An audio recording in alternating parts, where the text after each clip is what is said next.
şunu iyi biliyorum.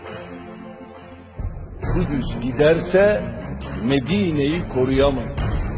Medine giderse Mekke'yi koruyamayız. Mekke giderse Kabe'yi de kaybederiz. Unutmayınız, Kudüs demek İstanbul demektir, İslamabad demektir, Jakarta demektir, Medine demek Kahire demektir, Şam demek Bağdat demektir.